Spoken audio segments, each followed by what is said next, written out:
السلام علیکم ورونو، تاسو مشکل نه خبره سئ، زه مرته کتی نشم نو چشمې به کېدم انشاءالله. زه همدا اوس په ګردیز د پکتیا ولایت کې یم، هغه ولایت چې همیشه دپاره ځپل شوی دی په مختلف دلایلو باندې. موږ دلته یو صحي کلینیک جوړو چې خلکو ته ډېر زیات ضرورت و. چې کله زلزلې راغلې یعنې داسې یو ځای نه و چې حقیقا هغه مریضان چاته چې وینه پکار ده، څوک چې زخمي دی دفتن علاج یې وشي، د نه مخکې نور شفاخانو ته لاړ شي. نو موږ دلته لګیا یو کلینیک جوړو، الحمدلله تیږې مو ته ایښي دي، دلته به دیوال اول جګېږي، دا به بیا هغه میډیکل کلینیک وي چې د ټول قومونو ته په دې ټول ایریا کې دوی ته به صحیح امکانات، صحیح علاجونه به کېږي ورته انشاءالله. موږ به ډاکټران لرو، نرسان لرو، خلک به خپل مریضان راوړي او علاج به یې کوي.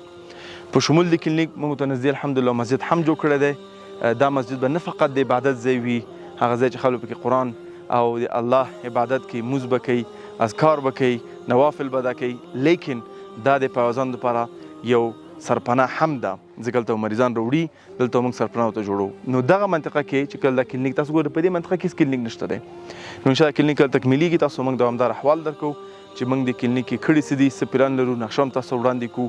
دا هم تاسو ویلی شم صدقه جاریه ده چې څوک هم غواړي کې برخه واخلي، مخکې د راشي، ځکه قمر یو خیریه نهاد دی. موږ خپل کوم فنډ نه جنریټ کوو، موږ کوم خپل پیسې نه پرنټ کوو، دا تاسو هڅه چې موږ ته راکوئ او موږ دلته په خیر کارونه کوو او همیشه ډول باندې قمر هغه کارونه کوي کوم چې بنیادي دي، بدون د شک چې موږ هغه نور کومکونه هم لرو، لیکن زموږ 40 پروژې دي، ټول داسې بنیادي پروژې دي او دا ټول ستاسو د کومک نه او د الله سبحانه کومک نه بغیر امکان نه لري. جزاک الله خیره.